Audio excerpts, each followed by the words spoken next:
to the first episode of... There was a blank there because I don't know what to call it yet.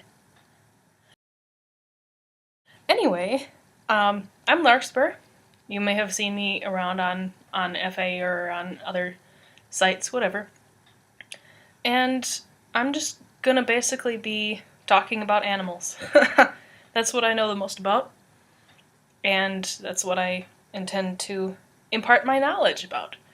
I'll probably also be rambling a little bit, telling stories about things that are happening in my life, and just in general, having a good time. And I hope you enjoy it as well. So, let's get started. Today I would like to introduce to you one of my best friends here.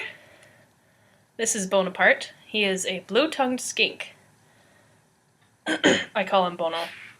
Oh, he's not happy right now. But as you can see, he has a very, very bright blue tongue. Come on. Flick for people. No, okay. He's not gonna comply. Ah! There we go. I guess when you yell at a skink, he flicks his tongue. There we go. That gives you a good idea of how incredibly bright these creatures' tongues are. And they're like that because in the wild, a predator isn't going to expect suddenly something blue shows up on this animal that they're about to eat.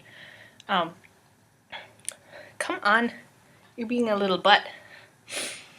But when a predator comes up to a blue-tongued skink, they will just sit there, they'll flatten their bodies out, they'll put their heads up, and they'll go, "Rah!" And they'll stick out their tongue, which is this bright blue.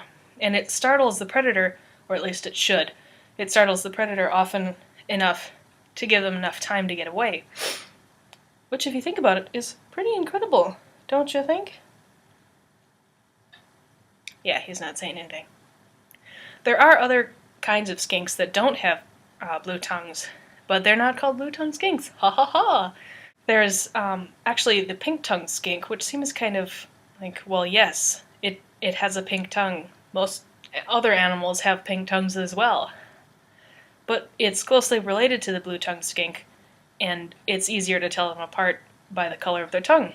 So that's why they named it that.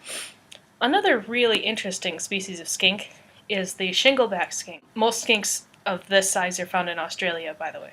There are skinks in North America and other continents as well, but these ones are the most interesting, in my opinion. I go on tangents a lot, as you probably guessed. The shingleback skink is fascinating because it's one of the only reptile species ever found to be monogamous. There have been pairs in captivity that have spent their lives together. It's incredible. And there have been reports of people who come across one of the pair gets hit by a car on the road, and the other of the pair will sit by their dear departed companion for sometimes up to a week, just nudging them and waiting for them to get up. Isn't that sad? So there's your sad thing for the day. I can't think of much else about skinks that I can tell you right now. If you have any questions, go ahead and leave them in the comments, and I will get back to them. Otherwise, we can move on to the My Life portion of the... what is this called? Video! That's it! I forget my words a lot. It's probably genetic, my mom does it too. Anyway, I'm super excited because I just moved into my own house. Oh boy! It's technically my mom's house, she owns it, but my grandpa was living in it for a while, and then he moved to an assisted living home. But now I'm living here, and I get to have my little guys, and he's about to fall off my back, but he'll be fine. He'll just go on the couch. And I'll be bringing my snakes over one at a time, probably. Oh, that's another thing about the videos. I do intend to sort of show you one of my animals for every video and tell you a little bit about them. I probably won't be as long-winded as I was about skinks, or maybe I will be, because I know a lot more about snakes than I do about lizards. So we'll see how that goes. Sorry, I have a bit of a frog in my throat. Oh, that sounds unpleasant. I take myself very literally sometimes. I'll have my snakes here, and you'll get to meet all 13 of them probably.